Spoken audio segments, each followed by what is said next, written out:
Hi, this is Josh Olson, and you're watching Trailers from Hell. And today we're going to be painting the walls red with arterial spray and Shogun Assassin.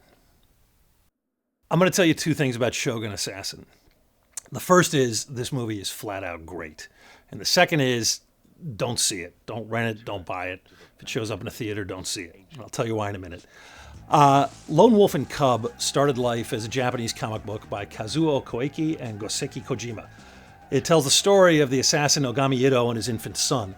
When his shogun betrays him and leaves his wife dead, Ogami Ito takes off on the road of vengeance, taking his infant son with him.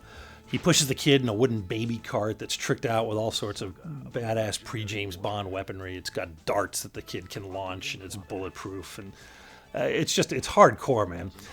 The scene where Ogami Ito lets his infant decide whether or not he wants to come with him is just ballsy as hell. He takes his, I think, 18-month-old kid, puts him down on the floor, puts a sword on one side and a little rubber ball on the other. If the kid crawls towards the sword, he's going to take him with him on the road to vengeance, the path to hell. If the kid goes for the rubber ball, he's going to cut his head off and send him off to be with his mother, which is probably a better place. Luckily, the kid goes for the sword, because if he didn't, there'd be no movie. Anyway, the comics were a huge hit in Japan and were eventually made into a series of 6 movies starring Tomisaburo Wakayama, who also played Hanzo the Razor, which is a series of really demented films. And he was also one of the actors to play the blind swordsman Zatoichi. The movies are fantastic, though. They're tight, they're taut, they've got some beautifully directed, hard-boiled action scenes, loads of blood.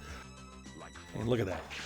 In the early 80s, though, an American distributor took the first 2 movies in the series, which were called Sword of Vengeance and Baby Cart at the River Styx, and cut them together and gave them a kind of hip, westernized, synth-heavy score. Sounded a little bit like Miami Vice at the time. Ooh, there you go. Nothing on earth can match their infernal fury. And they changed the title to Shogun Assassin, capitalizing on the success of the television miniseries Shogun, which starred Richard Chamberlain.